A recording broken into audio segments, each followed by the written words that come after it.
धार्मिक भावनाओं के नाम पे इस देश में आवाज दबाने की जो कोशिश हुई उसको जूते मारो, उससे मत डरो। सारी पार्टियों ने भ्रूण हत्या करी देश के युवाओं की।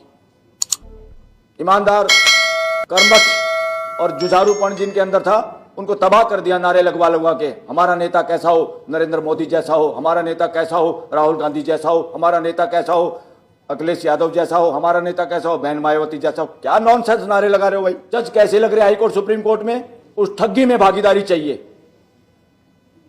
पार्टियों में टिकट कैसे मिलते हैं उसमें भागीदारी चाहिए जनता को। ये जो जंतर मंतर पे होता इससे बड़ा सारी पॉलिटिकल पार्टियों से पूछो, कांग्रेस से पूछो, बीजेपी से, सपा से, ए टू जेड सबसे पूछो भाई इसके लिए संघर्ष कब करोगे। और अपने अपने एमपीओ का घेराव करो, जितने भी, चाहे सत्ता में है चाहे विपक्ष में है। देश के अंदर परिवर्तन पूरा देश चाहता है और देश जो चाहता पार्लियामेंट उसको करना नहीं चाहती। अभी भी जो जंतर मंतर पे धरना हुआ वो खाली जंतर मंतर पे नहीं था, हर नागरिक के दिल में धरना था, पूरा देश। और सबसे पहले शांतिपूर्ण जितने प्रोटेस्ट होते हैं, कानून है देश का और संविधान का ये मैंडेट है कि उसमें सरकार के सारे अंग, सारे राज्य के अंग उसमें भागीदारी करें, सपोर्ट करें।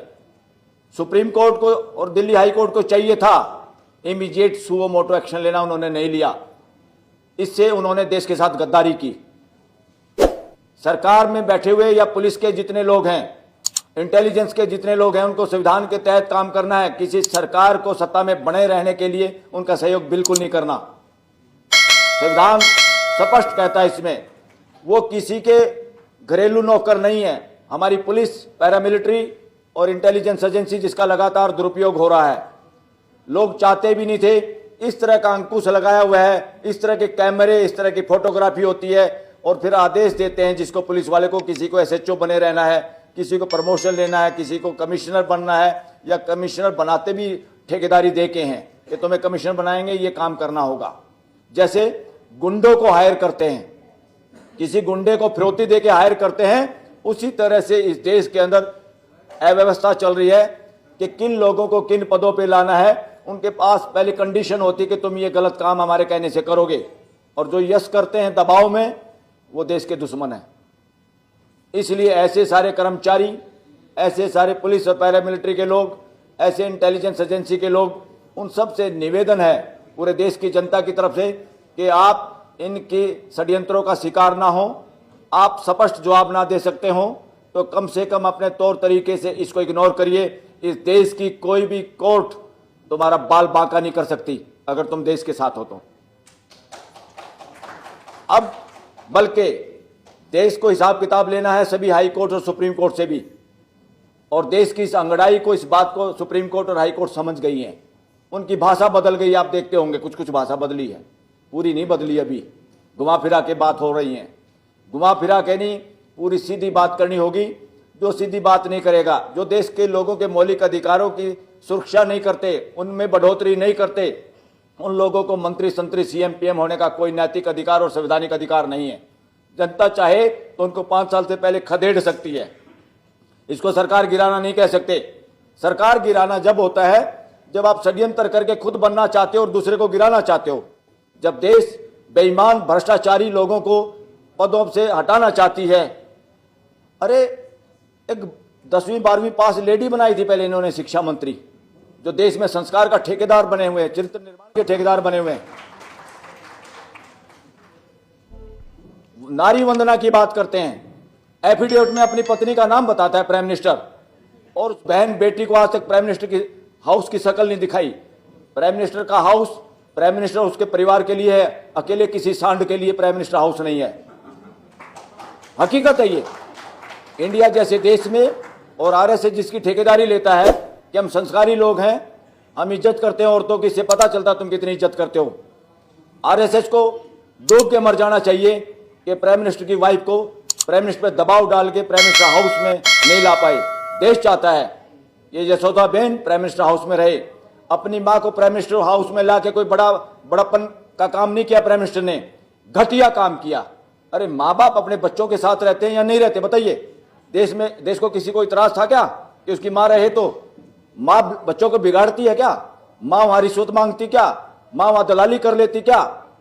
तुम जानबूझ के ड्रामा कर रहे हो। माँ नहीं लाए, पत्नी नहीं लाए, फलानी नहीं लाए, देश के ठेकेदार बने घूमते हो। कोई लाल पीले कपड़े पहन के मुख्यमंत्री करके हम तो सेवा कर रहे हैं। काहे की सेवा कर रहे हो तुम? आध्यात्मिक आदमी हो, हिंदू मुसलमान करते हो, डूब मरो। इस तरह के नालायक नेता जितने भी हैं देश के अंदर। और साथियों, अब ये भाषा करना छोड़ दो आप। ये चाहिए, वो चाहिए, फलाना चाहिए नहीं, मालिक आप हैं, ये होगा भाई। ये कौन सी भाषा में अभी फंसे हुए हो आप? और सोशल मीडिया को बचा के रखना। देश के ज्यादा से ज्यादा बच्चे सोशल मीडिया का इस्तेमाल सीखो, देश के लिए पत्रकार बनो, अपने समाज के लिए पत्रकार करो। देश का संविधान चाहता है 145 करोड़ लोग एक परिवार की तरह रहें। क्या परिवार की फीलिंग दे रहे हैं सरकार? क्या देश को जुड़ने दे रहे हैं परिवार की भांति? जिस दिन फीलिंग जैसा मेरा अपना परिवार है 5-10 लोगों का, वही मेरा 145 करोड़ लोगों का परिवार है, वही मेरा 600-800 करोड़ धरती के रहने वाले लोगों का मेरा परिवार है। जिस दिन शिक्षा और जो सो कॉल्ड रिलीजन है, जो ठेकेदारी कर रहे हैं मानव जाति को बचाने की, संस्कार देने की, मैं उनको भी उलाहना देता हूं कि तुम जोड़ नहीं पाए लोगों को। कोई हिंदुओं का ठेकेदार बना घूम रहा है, कोई मुसलमान का, कोई ईसाई का, कोई सिखों का, कोई फलाने का। अरे इंसानों के ठेकेदार कहां हैं भाई?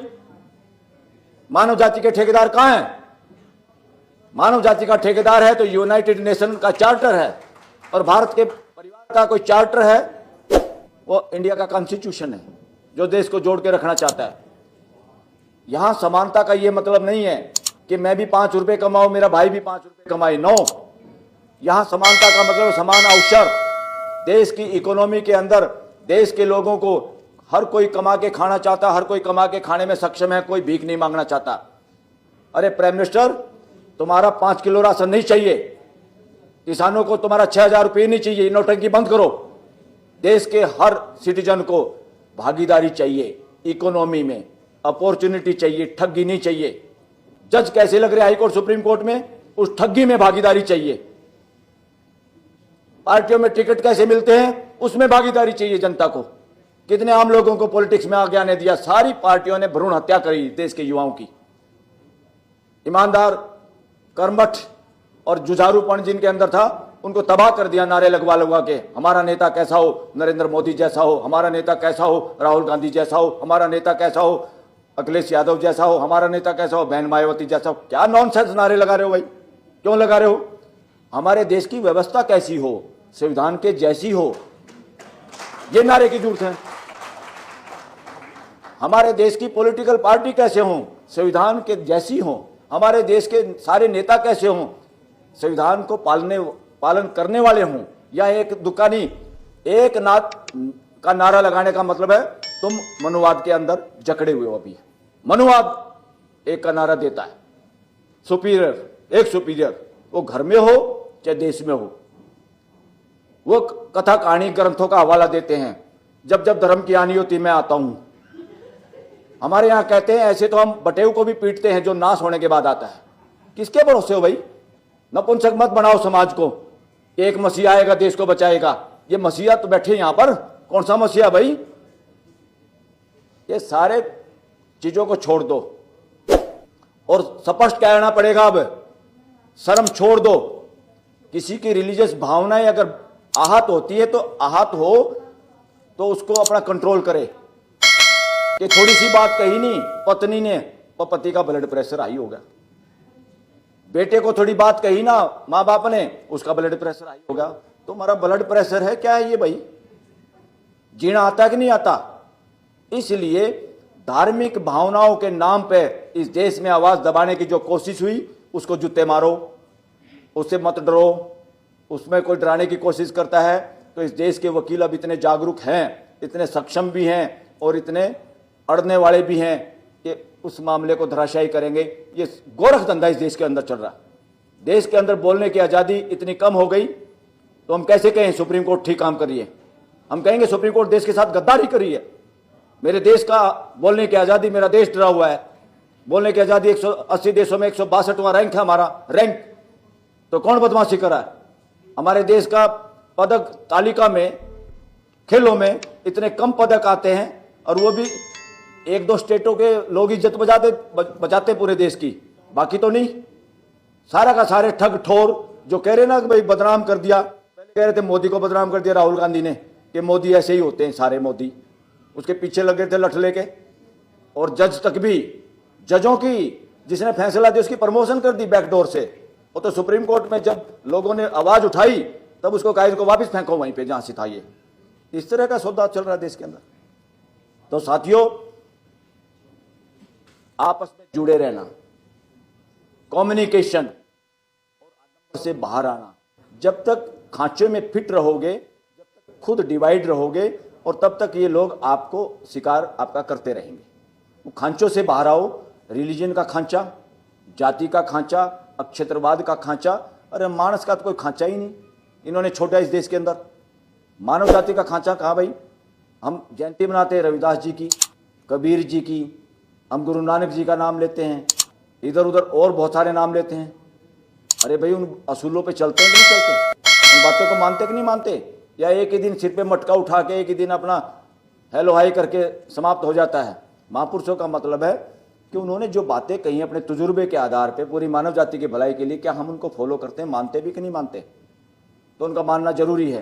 दूसरा, इसको पक्का ठान लो, ये जो जंतर मंतर पे होता इससे बड़ा सारी पॉलिटिकल पार्टियों से पूछो, कांग्रेस से पूछो, बीजेपी से, सपा से, ए टू जेड सबसे पूछो भाई इसके लिए संघर्ष कब करोगे। और अपने अपने एमपीओ का घेराव करो, जितने भी, चाहे सत्ता में है चाहे विपक्ष में है, उनको कहो, सत्ता पक्ष में जब बैठे हुए हैं, कि अब हमें इस पे एक रत्ती भर भरोसा नहीं है झूठे आदमी पे। क्योंकि 15 लाख का झूठ बोल के, आपको कोई वादा करके, गलत रिप्रेजेंटेशन देके आपकी कोई चीज छीन लेता तो मुकदमा झेलता है, सजा है उसकी। चीटिंग, फ्रॉड, वो चीटिंग फ्रॉड किया था प्राइम मिनिस्टर ने जब कहा था 15-15 लाख दूंगा, सबको लगा था भाई आएंगे कुछ ना कुछ तो आएंगे, 15 नहीं आए तो 10 आ जाएंगे। तो इतनी बड़ी ठगी मारी। ये कोर्ट आजाद होती इस देश की, जजों में दम होता तो वो अंदर होता इसी झूठ पे। और किसी की अरे गहरे नथु प्यारे किसी की भी पॉलिटिशियन की हिम्मत नहीं होती देश के सामने झूठ बोलो और वोट लो। एक दो आदमी को क्यों चीजें बेची जा रही हैं पूरे देश में चर्चा है। मैं भी इस बात से सहमत हूं कि वहां सारा सा तय होता है कि जो 20,000 करोड़ की चीज है वो 2,000 करोड़ में मिलेगी, तो 18,000 करोड़ या 15,000 करोड़ रुपए जाएगा 2 नंबर में। जब एमपी खरीदेंगे वो पैसा जब देना आपको। जब इलेक्शन में शराब बांटनी है, एमएलए एमपी खरीदने, कुछ भी करना है, जहाज में इधर से उधर जानवरों की तरह ढोने हैं महाराष्ट्र के एमएलए, तो तब यूज करना वो पैसा। ये 2 आदमी उतने ही बदमाश है, देश के गद्दार हैं।